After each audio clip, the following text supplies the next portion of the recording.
Bonsoir chers téléspectateurs, merci d'être attentifs à votre nouveau bulletin météo. J'espère que vous avez passé une bonne journée. Cependant ce soir, alerte orange dans 3 régions du pays, à savoir le sud-ouest, la région du littoral et la région du sud. Il est annoncé des précipitations modérées et des vents qui accompagnent les différentes pluies. Comme conseil pratique, évitez les canaux de drainage et surtout les bordures de coups d'eau. Bien évidemment, ces conseils s'appliquent à tous, mais de manière particulière aux petits enfants qui quelquefois sont souvent les plus touchés. Côté température, nous allons le voir tout de suite avec 20 à 21 degrés dans la région de l'Est, 20 degrés dans la région du centre, 23 degrés au sud-ouest, 17 à 19 degrés dans le nord-ouest et une moyenne de 20 degrés dans la Damawa. Par la suite, nous avons 22 à 26 degrés dans la région du nord et 26 degrés également à l'extrême nord. Comme conseil pratique également pour tous ceux qui habitent dans des zones susceptibles d'inondation, prenez vos précautions, faites attention à vous et à très bientôt. C'était la météo avec MTN. Le sais-tu? Pour la rentrée, paye les frais de scolarité dans les établissements secondaires avec MTN Momo. Tape étoile 126 étoile 007 dièse.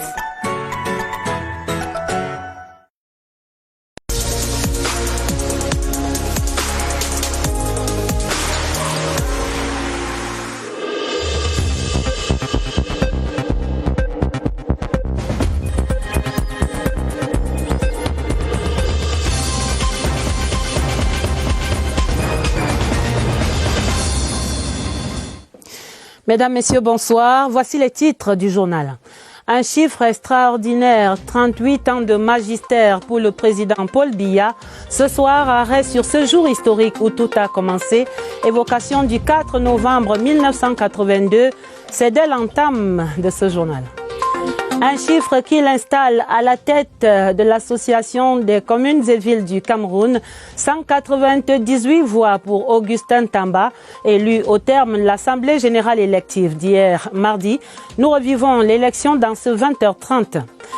Un chiffre espéré ce soir pour chacun des 2 candidats à la présidentielle américaine. Un minimum de 278 voix, le sésame pour la Maison-Blanche. Mais ce soir, le suspense reste entier entre Joe Biden et Donald Trump. Voilà pour les titres. Développement après ce message.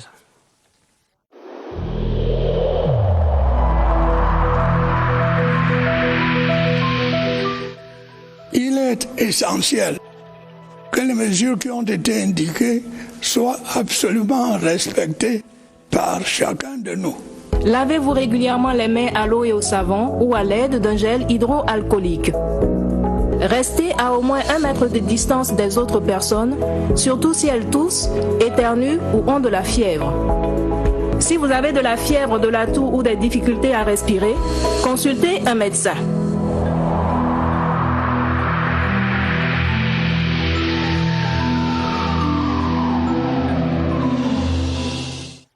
C'était un 4 novembre comme celui-ci, en cette année de grâce 1982. Il y a donc 38 ans exactement, le Cameroun vivait dans la paix une transition politique qui a mené au pouvoir son Excellence Paul Biya, le 2e président de la République du Cameroun après Amadou Ahidjo. Un jour inoubliable pour bon nombre de Camerounais. Ils ont vécu ces moments inédits de l'histoire du Cameroun, écartelés entre crainte et espoir. L'évocation de Yves-Marc Mozo. Son parcours académique et son cheminement professionnel l'ont prédestiné à assumer de hautes charges, en même temps qu'ils lui ont donné une vive conscience du rôle qu'il devait être appelé à jouer dans l'histoire du Cameroun. Le ministre de l'Information et de la Culture de l'époque, le professeur Guillaume Ouellet, et le directeur de la radiodiffusion de l'époque, Alexandre Koukwamessé, avaient été appelés à la présidence pour un message extrêmement important. Et d'ailleurs, autour de 20h moins le quart, 20h moins 10, les deux vont faire leur entrée solennelle, le ministre précédé du directeur de la radio et le ministre, mettant fin à tout suspense, va annoncer: Messieurs, le président Ahidjo a décidé de démissionner. C'est donc sans appréhension aucune qu'il accepte volontiers de répondre favorablement à l'appel un certain 4 novembre 1982, lorsque le destin décide d'illuminer de façon singulière sa trajectoire politique. C'est la première fois qu'un tel événement arrivait dans le pays. Et l'ancien président, le président Ahidjo, avait souhaité que nous puissions accorder à l'événement tout le retentissement souhaitable. Offrir à 49 ans sa jeunesse, sa vie au service de ses compatriotes est un choix entier qu'il assume pleinement. Mais n'empêche que tout autour et dans les chaumières, la nouvelle fait l'effet d'une bombe. Je le connaissais de réputation comme Premier ministre. On parlait beaucoup de sa discrétion, on soulignait son intégrité, on soulignait le fait qu'il n'était pas politiquement marqué. Quand cette dévolution de pouvoir intervient, les gens sont plus portés à rendre hommage au président sortant qu'à saluer le président entrant. C'est le fait de la peur. Et tout cela ne va véritablement changer que le 6 novembre. Le président Biya a pris donc ses fonctions. Je crois que lui-même, il se préparait déjà à l'événement. À partir du moment où, en 1979, la Constitution a été modifiée et un texte prévoyait que désormais le Premier ministre était le successeur constitutionnel du président de la République en cas de démission de celui-ci. Dès lors, c'est une vie trépidante en tout point qui va s'ouvrir pour lui et pour le Cameroun tout entier, dont l'histoire moderne se confond désormais à la sienne. Le discours d'investiture du président Paul Biya, où déjà, non, certes en rendant l'hommage que méritait le président sortant, donc son prédécesseur, qu'il décrit comme un géant de l'histoire, mais il marque déjà sa différence. Il dit par exemple, j'entends appliquer un non-alignement, mais un non-alignement authentique. J'entends poursuivre dans la coopération, mais une coopération rénovée. Et déjà, il souligne qu'avec les temps difficiles que nous connaissons, la rigueur est devenue un impératif catégorique. En tout cas, je cite l'esprit. Il ne s'agit pas de paraphraser le discours, mais c'était dans l'esprit du discours présidentiel. Depuis cette date du 4 novembre 1982, se sont succédés 38 années de joie, de crise, de défis, mais aussi et surtout la promesse et la garantie d'un mieux-être que le peuple camerounais, dans son immense majorité, lui renouvelle sans discontinuer tous les 7 ans.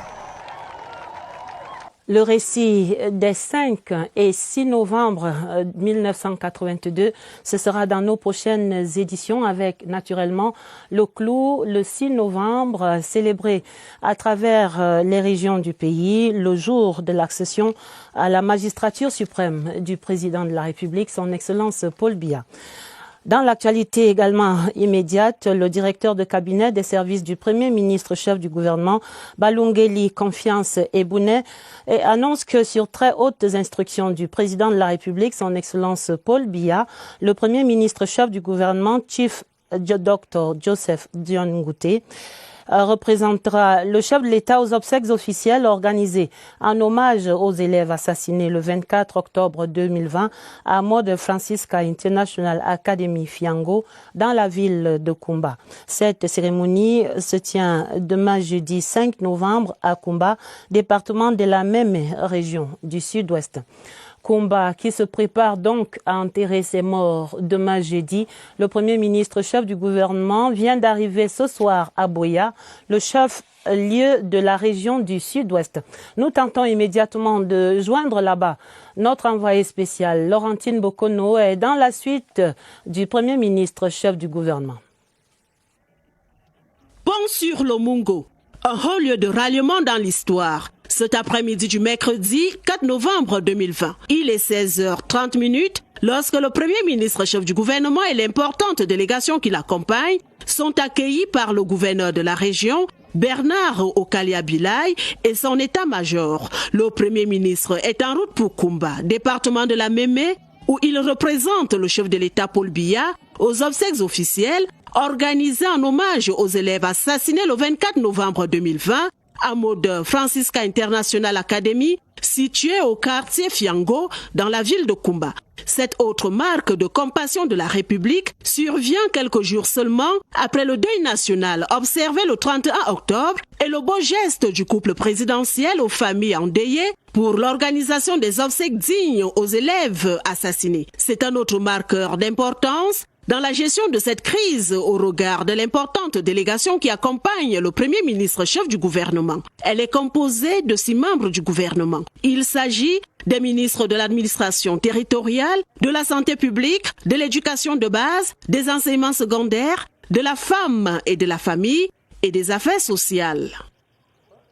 Et pour rester dans cette région du sud-ouest et même surtout dans celle du nord-ouest voisine, je vous donne lecture de ce communiqué du gouvernement. Le gouvernement de la République qui porte à la connaissance de l'opinion nationale et internationale que des attaques ont été perpétrées par des rebelles sécessionnistes les 3 et 4 novembre dans les régions du nord-ouest et du sud-ouest, respectivement dans les villes de Bamenda, Kumbo et Limbe. À Bamenda, dans le département de la Mézam, au quartier Mankon, 4 terroristes à bord de motocyclettes, porteurs de fusils de guerre de type AK-47, ont fait irruption dans l'établissement privé d'enseignement secondaire dénommé Longla Comprehensive College aux environs de 9 heures. Les hors-la-loi ont ouvert le feu en direction des locaux de l'établissement avant de s'enfuir à la vue d'une patrouille de l'opération Bamenda Clean alertée et promptement descendue sur les lieux. Il s'en est suivi un mouvement de panique aussi bien des élèves et du corps enseignant que des parents résidant dans les environs venus à la rescousse de leurs enfants. Face à la situation, l'intervention du promoteur du collège et la présence rassurante des éléments des forces de défense et de sécurité ont permis une reprise des cours dans cet établissement. Et il y a lieu de préciser qu'aucun cas grave n'a été enregistré en dehors de quelques égratignures observées sur certains élèves et enseignants dues à la bousculade lors du mouvement de panique. S'agissant de l'attaque survenue le même jour au lieu dit Square au quartier Tobin à Kumbo, dans le département du Bouy, aux environs de 9h30, le gouvernement indique que plusieurs terroristes encagoulés se sont introduits dans l'enceinte du complexe Presbyterian School Nursery and Primary en escaladant le mur arrière et ont kidnappé 6 enseignants et 10 élèves. Grâce à une vive réaction du révérend pasteur Kanwi Vanensius, responsable de cet établissement scolaire, une mobilisation spontanée de près d'une 50aine de fidèles et de parents d'élèves a permis à ces derniers de prendre d'assaut le lieu dit Mbelouf, site identifié comme étant une des bases des terroristes sécessionnistes à environ 6 km du centre-ville de Kumbo et de libérer les 10 élèves pris en otage. Les 6 enseignants kidnappés demeurent entre les mains des rebelles sécessionnistes, mais les forces de défense et de sécurité, en synergie avec les populations de Kumbo, sont à pied d'œuvre en vue de leur libération. Par ailleurs, ce 4 novembre 2020, dans la ville de Limbe, chef-lieu du département du Fako, région du sud-ouest, près d'une dizaine d'individus non identifiés, munis d'armes blanches et arborant des amulettes, ont fait irruption dans l'enceinte de l'établissement dénommé Kulu Memorial College aux environs de 12 heures. Après avoir fait subir des violences corporelles aux élèves et aux enseignants, les assaillants ont saccagé les locaux et incendié une bonne partie de l'établissement. Il y a lieu de relever qu'au-delà du grand témoin suscité, il n'y a aucune perte en vie humaine ni aucun cas de blessure. Le gouvernement de la République condamne une fois de plus avec fermeté tous ces actes odieux et lâches commis contre de jeunes apprenants et leurs formateurs dans le but de dissuader les parents d'envoyer leurs enfants à l'école et de créer la psychose au sein de la communauté éducative. Le ministre de la Communication transmet à toute la communauté éducative en général et particulièrement aux élèves, enseignants et parents victimes des attaques terroristes dans les établissements scolaires des régions du nord-ouest et du sud-ouest le soutien constant du président de la République, son Excellence Paul Biya, ainsi que celui de l'ensemble du gouvernement et de la nation tout entière. Ce communiqué est signé ce 4 novembre 2020 par le ministre de la Communication, porte-parole du gouvernement, René Emmanuel Sadi. La fumée blanche plutôt, c'était à près de 3 heures ce matin au Palais des Congrès de Yaoundé et ce sera Augustin Tamba, le maire de Yaoundé 7e, désormais président des communes et villes unies du Cameroun. Et c'était l'issue de l'Assemblée générale élective de l'Association des communes et villes unies du Cameroun au terme d'un scrutin âprement disputé. Son adversaire Aboubakar Abo a perdu d'une courte tête, il faut le préciser. Éric Benjamin Lamère présente ici le nouvel exécutif qui va impulser la gouvernance locale au Cameroun. Le suspense jusqu'au bout de la nuit. C'est pratiquement au petit matin qu'Augustin Tamba est venu à bout de son challenger Aboubakar Abo pour le contrôle de l'association Communes et Villes Unies du Cameroun. 198 voix pour le maire de Yaoundé 7e contre 165 pour son homologue de Bellel. 33 petites voix de différence qui témoignent de l'âpreté de la compétition électorale. Augustin Tamba, qui succède ainsi à Émile Andé Andé, à la tête de cette importante institution, a plutôt eu le triomphe modeste. Pour lui, c'est l'association qui a triomphé dans cette élection. Nous avons un message de rassemblement. C'est la victoire des CVUC. Ce n'est pas la victoire de M. Tamba, maire de Yaoundé 7e et son équipe. J'ai beaucoup de considération pour l'équipe qui était en face, qui est pleine de valeurs. D'ailleurs, je dois rencontrer M. Abo, qui est un homme de qualité. Comme à l'ouverture des travaux, c'est le ministre de la Centralisation qui a clôturé cette Assemblée générale élective de l'Association Communes et Villes Unies du Cameroun, qui s'est renouvelée à plus de 60% après le scrutin du 9 février dernier. Et la paix indispensable à ce développement local. Le coordonnateur national du Centre de démobilisation, de désarmement et de réintégration annonce la construction prochaine d'un nouveau centre d'accueil des ex-combattants. Ce sera à Mémé, dans le Mayo-Sava, dans la région de l'extrême nord. Fayengo Francis, en visite là-bas, a d'ailleurs confirmé qu'une enveloppe d'1 milliard est déjà disponible pour ces travaux. Retrouvons sur le site de Mora notre correspondant Alexis Guidjartoin. Le centre de désarmement, de démobilisation et de réintégration des ex-combattants de Boko Haram à l'extrême nord sera implanté à Mémé dans le Mayo-Sava sur quelques 15 hectares. Nous sommes contents parce que ce ne sont plus des combattants. Ils sont chez eux. C'est les Camerounais qui étaient mal orientés. Ils sont revenus. On doit les accueillir. Pour la bonne exécution du projet, les principaux responsables se devaient d'échanger avec les différents partenaires sur le terrain et ex-combattants casés à Mora et à Mémé. Au terme de la visite, c'est la satisfaction. Je voudrais vous annoncer que son Excellence, M. Paul Biya, président de la République, a donné son accord express pour qu'on construise ce centre à partir de janvier. C'est un centre qui, à la fin des travaux, peut prendre 1000 enfants.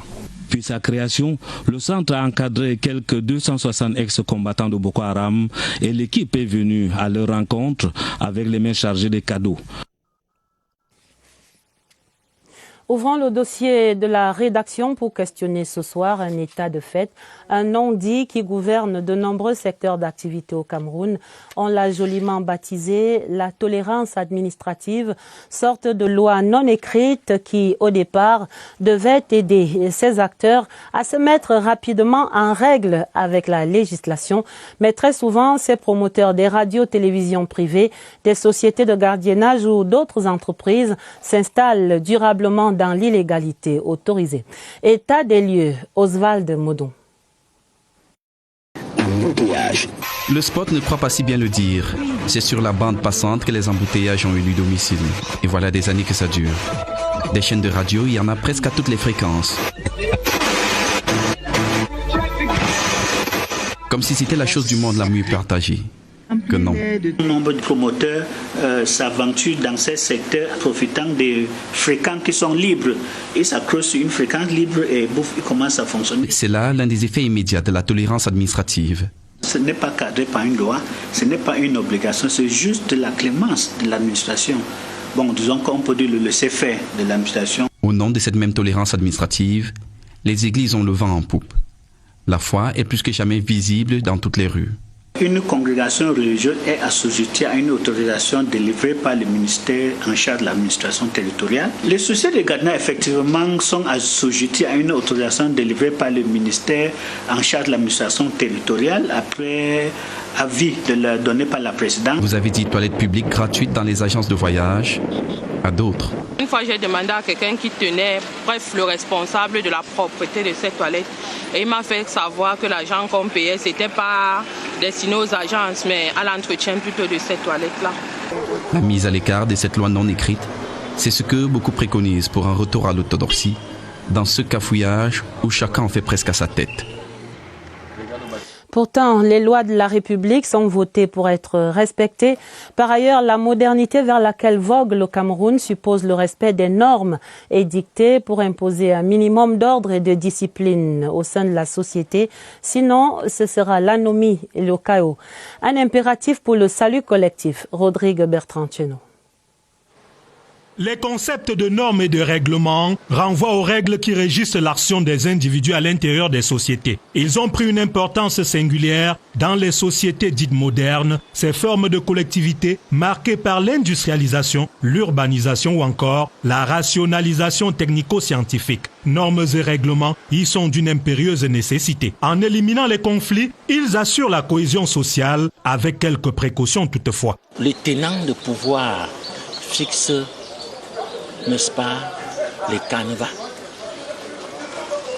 dressent les garde-fous pour que tout contrevenant à ces normes-là connaisse une punition.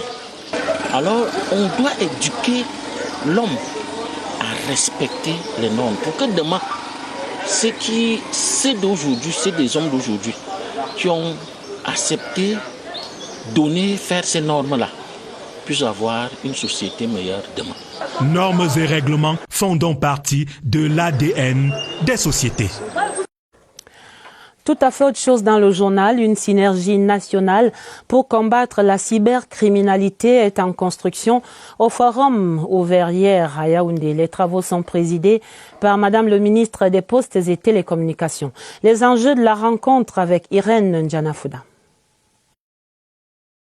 Le Cameroun est plus que jamais déterminé à serrer la ceinture de sécurité pour alléger le poids des menaces qui planent sur le cyberespace. Aujourd'hui, c'est inévitable. La cybersécurité s'avère être un pas essentiel qu'il faut franchir pour réellement réussir la transition digitale et avoir une économie numérique dans notre pays. Les experts en la matière sont mis à contribution pour asseoir les bases d'une politique visant à réduire la cybercriminalité à sa plus simple expression. Chacun doit y mettre du sien. Vraiment, c'est un travail de longue haleine et il faut rester vigilant. Il faut aussi faire un travail d'anticipation. Cette autre mobilisation autour des idéaux de la cybersécurité poursuit les mêmes objectifs que la campagne en cours afin de tirer sur la corde de la sensibilisation à l'utilisation responsable des réseaux sociaux au Cameroun. Des questions de santé et de sécurité étaient ce mercredi au centre des travaux du comité de concertation et du suivi du dialogue social. La plateforme d'échange entre le gouvernement et les partenaires sociaux avance sous l'impulsion du ministre du Travail et de la Sécurité sociale. Nous faisons le point de cette discussion avec Alvin Gisèle Zé. Malgré le contexte de la pandémie du Covid-19, le programme des activités menées par le comité de concertation et de suivi du dialogue social est respecté. 37 préavis de grève et mouvements d'humeur ont été désamorcés, 15 nouveaux syndicats créés et plus d'une quinzaine d'agréments accordés en médecine du travail. Reste à faire davantage dans les domaines de la santé et la sécurité des agents publics en milieu professionnel. Les relations entre les syndicats et les pouvoirs publics, il faut retenir que c'est tendu. Parce que ce qui est écrit, ce n'est pas ça qui est appliqué. Rien ne se construit avec la diatribe, l'invective et la polémique inutile. D'ici la fin de l'année 2020, le ministère du Travail et de la Sécurité sociale entend intensifier les visites d'inspection dans les entreprises, poursuivre les actions avec la contribution des partenaires sociaux pour la promotion, le respect des principes et droits fondamentaux du travail.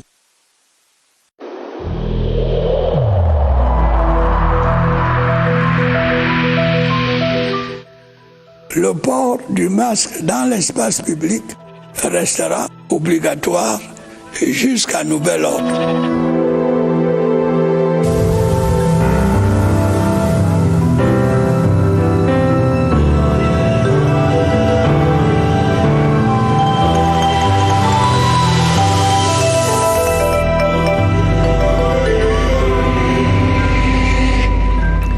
Les dernières informations ce soir sur le front de la lutte collective contre la pandémie du Covid-19.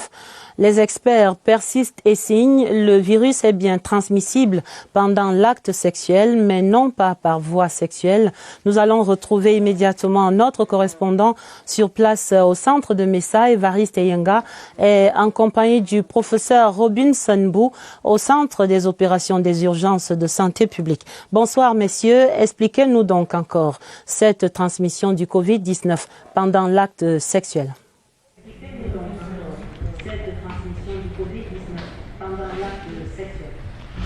Bonsoir Adèle, et c'est bien pour insister, pour persister que nous revenons à ce sujet qui a été demandé par plusieurs téléspectateurs. Cette transmission est bien possible pendant l'acte sexuel et non par voie sexuelle. Vous avez bien fait de le préciser, le professeur Mbouela. Ce qui fait problème, c'est le fait que les partenaires soient rapprochés au moment de cet acte sexuel, et donc il y a possibilité d'échange des sécrétions buccales, sécrétions respiratoires également, les postillons, et donc possibilité de pouvoir passer le virus du partenaire sain à celui qui est porteur asymptomatique. Le professeur Mbou est notre invité ce soir. Professeur, bonsoir. Bonsoir Évariste. Vous êtes directeur de la santé familiale, ministère de la santé publique et gynécologue. Alors, si l'un des partenaires est porteur asymptomatique du Covid-19, quelle attitude, quelles précautions faut-il prendre pendant l'acte sexuel? D'habitude, quand un partenaire est infecté, l'abstinence est la voie très spéciale et acceptée. Mais je vais dire ici que le virus, comme nous connaissons la physiologie du virus, il y a la réplication normale dans le tissu humain, dans les cellules humaines aussi. Donc un virus peut se répliquer et se trouve n'importe où dans le corps humain. Raison pour laquelle on peut trouver des virus dans les sécrétions humaines. Raison pour laquelle on a trouvé ces virus de Covid dans les sécrétions spermatiques. Mais ça ne dit pas que la transmission est par voie sexuelle. Donc la Covid n'est pas une pathologie sexuellement transmissible. Mais on peut trouver quelques éléments, quelques rares cellules liées au Covid-19 dans les sécrétions spermatiques qui est juste un trouvaille qu'on trouve pendant la recherche. On comprend bien, professeur, qu'il ne s'agit là que des situations où l'un des partenaires est asymptomatique. Même si le partenaire asymptomatique est infecté, nous avons dit ici en plusieurs reprises qu'il est normal d'être abstinente. Pendant la courte période de 2 semaines, 3 semaines, ce n'est pas grand-chose pour que quelqu'un peut risquer sa vie pour faire l'amour dans les conditions de Covid. D'accord. Merci à vous, professeur. On l'a retenu, abstinence donc pendant la période des 14 jours, pendant la quatorzaine, pendant la quarantaine. Il faut de l'abstinence pour éviter le plus de contacts possible et donc de multiplier les possibilités de transmission pendant l'acte sexuel. À vous le plateau. Merci Évariste, dites merci au professeur Mbou. Et c'est bien entendu, on ne risquera pas la vie pour un acte sexuel de passage simplement. Pour la santé encore, nous allons à l'hôpital Jamo de Yaoundé, désormais doté d'un fibroscope bronchique. L'appareil utile au diagnostic des maladies respiratoires est un don du laboratoire allemand Denk Pharma. La gratitude et les précisions du directeur de l'hôpital sur les spécificités de cet équipement, c'est avec Laetitia Onana. Pour une meilleure exploration de l'appareil respiratoire, la radiographie du thorax seule ne suffit pas. Il est de bon temps d'avoir un appareil qui nous permette d'aller à l'intérieur des poumons, à travers les bronches, pour observer tout obstacle ou toute pathologie qui pourrait se développer en interne. Et ça sera un plus parce que cet appareil permettra de former convenablement les apprenants qui nous sont envoyés par les différentes facultés de médecine. La communauté Bandjoun de Yaoundé exprimait hier mardi ici à Yaoundé sa gratitude au chef de l'État, son Excellence Paul Biya, suite à l'élection en août dernier de Maurice Kenge Kamga au poste de juge au tribunal international du droit de la mer. C'est à Hambourg, en Allemagne. Piochéri Até raconte la cérémonie. À travers cette élection, son Excellence Maurice Kenge Kamga devient le tout premier Africain à occuper le poste de juge au tribunal international du droit de la mer. Un acte rendu possible grâce au soutien du chef de l'État, Paul Biya. Le président de la République a décidé que cette candidature soit préparée et soutenue par le réseau diplomatique camerounais. C'est ce qui s'est passé. La diplomatie camerounaise avait réussi à obtenir l'endossement de l'Union africaine. La cérémonie de remerciement à la résidence de l'honorable Albert Kounché, chef de la communauté Bandoun, a drainé du beau monde. Question de célébrer la diplomatie gagnante et de donner l'onction nécessaire à l'élu pour la conduite de son mandat. C'est avant tout pour dire merci à Monsieur le Président de la République et nous prenons l'engagement de le soutenir pour tous les efforts qu'il mène pour le développement, pour la paix dans ce pays. Son Excellence Maurice Kenge Kamga est élu pour un mandat de 9 ans. Le troisième épisode du feuilleton de la semaine sur les richesses culinaires de nos terroirs, un élément précieux de notre patrimoine culturel, il faut le dire. Mais comment donc transmettre cet art parfois millénaire aux jeunes générations? Notre reporter Elvire Angeline Ebalé est allée vivre l'expérience de la transmission dans un restaurant école ici à Yaoundé. Le héros, c'est les crevettes. Comme tu as ajouté, là, ça va rendre le héros bien sucré. Initiation à l'art culinaire camerounais. Christelle est à l'école des secrets de la cuisson d'un bon plat de héros. Une transmission intergénérationnelle pour pérenniser le patrimoine gastronomique. C'est important de connaître les mets traditionnels du Cameroun. C'est important pour nous pour consommer la nourriture de chez nous. Du pum au ndolé, en passant par la sauce jaune et la sauce gombo, les techniques de préparation des mets locaux doivent se maîtriser sur le bout des doigts. Nous voulons conserver notre culture camerounaise. On doit les transmettre à nos enfants pour que ces cultures-là, ces repas, ces mets ne meurent pas. Leur donner le secret de nos menus camerounais. Une transmission des connaissances gastronomiques dès le bas âge aussi. Il est important de faire connaître ces mets à nos enfants parce que c'est leur culture. Diversité culinaire tout aussi riche qu'impressionnante. Des atouts pour la jeune génération à valoriser le patrimoine culinaire camerounais. Allons à Brazzaville où l'édition 2020 du Forum des universités et des grandes écoles professionnelles d'Afrique centrale se tient bientôt. L'information est du président exécutif du Forum, Armand Claude Abanda, qui est en visite de travail dans la capitale congolaise. Michel Renaud-Anja raconte. La formation délocalisée de certaines promotions d'étudiants de l'École nationale supérieure polytechnique de Yaoundé et de l'École supérieure des sciences commerciales de l'Université de Douala au campus de l'IFTIP SUP est le fruit du partenariat entre les universités camerounaises.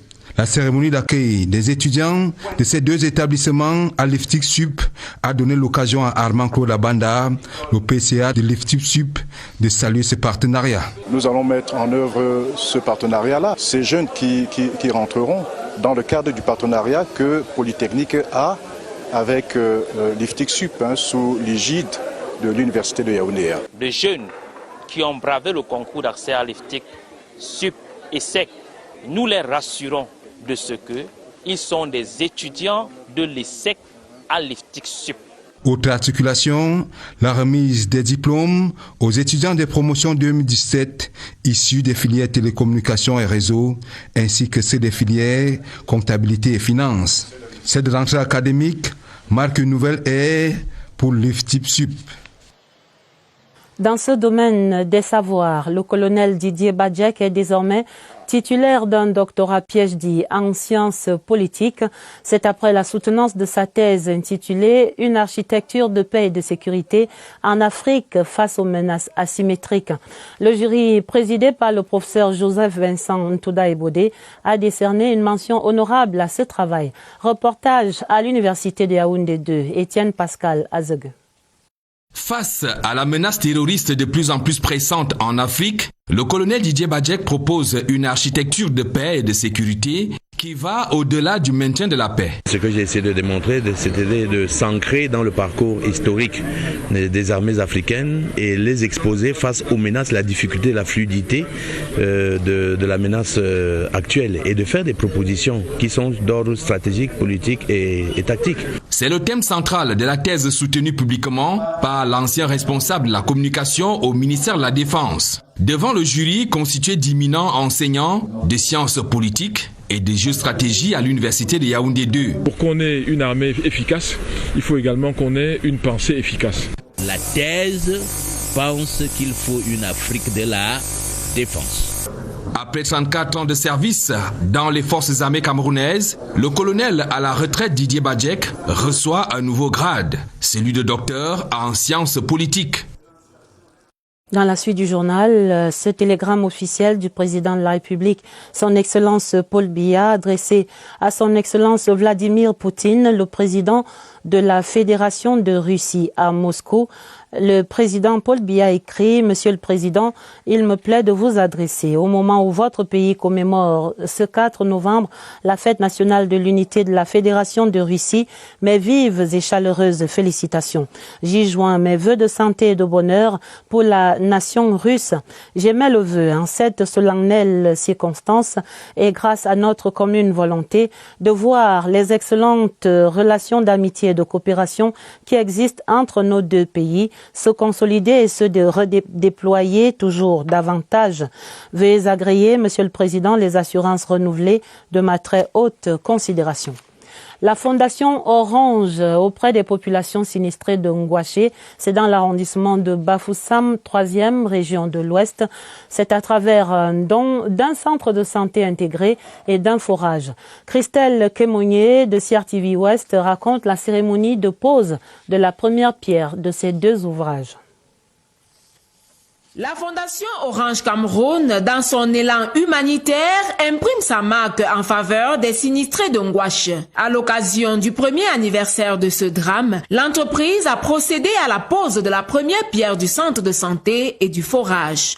Nous avons posé aujourd'hui la première pierre, la construction d'un centre de santé intégré et d'un forage qui permettra à ces populations recasées à avoir accès aux meilleurs soins. Ce projet, estimé à environ 41 millions de francs CFA, s'ajoute au projet déjà réalisé dans la région de l'Ouest par la Fondation Orange. Nous avons déjà construit un village Orange. Nous avons aussi créé 2 maisons digitales. Nous avons 3 écoles numériques. Il s'agit ici de donner accès aux élèves des écoles publiques au contenu éducatif numérique. L'autorité administrative présente a loué cette constance de la Fondation Orange Cameroun aux côtés du gouvernement pour des actions d'accompagnement concrètes et pérennes. Notre remerciement envers cette société que nous connaissons étant une entreprise citoyenne pour cette solidarité envers les victimes de Ngouaché.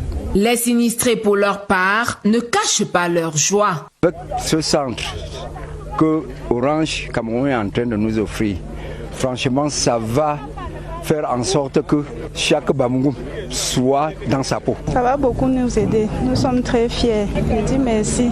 La Fondation Orange mène ses activités depuis 2009 au Cameroun. La santé, l'éducation, l'accès au numérique, la solidarité sont ses principaux centres d'intérêt. Avec Orange, la vie change.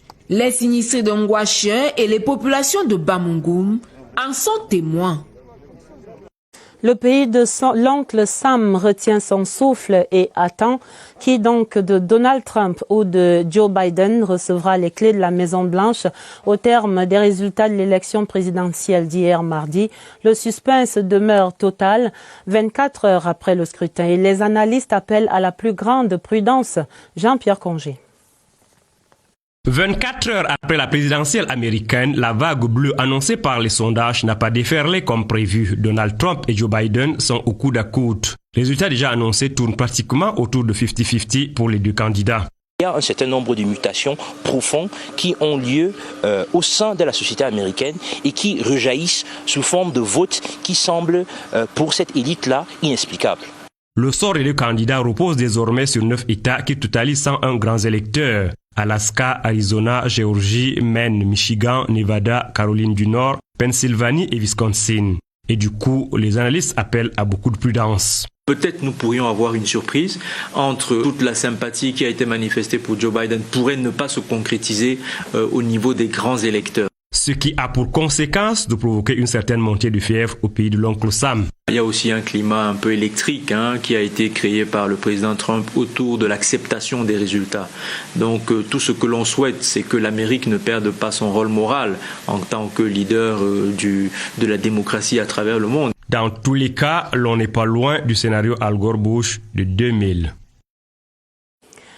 On rappelle simplement l'essentiel de l'information de ce journal. Le Premier ministre chef du gouvernement est ce soir dans le sud-ouest où il va représenter le président de la République, son Excellence Paul Biya, demain jeudi pour les obsèques des 7 enfants assassinés à cette école de la Mémé dans le sud-ouest à Kumba.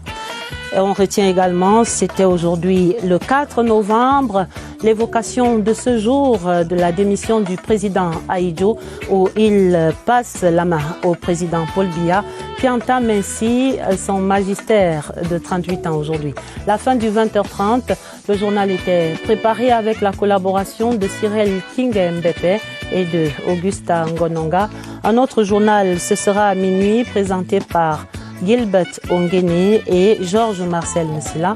Retrouvez après ce journal le magazine consacré à Gérard Essomba en ce 4e jour du festival L'écran noir, un personnage haut en couleur à redécouvrir. Très belle soirée sur la CRTV et à demain 20h30.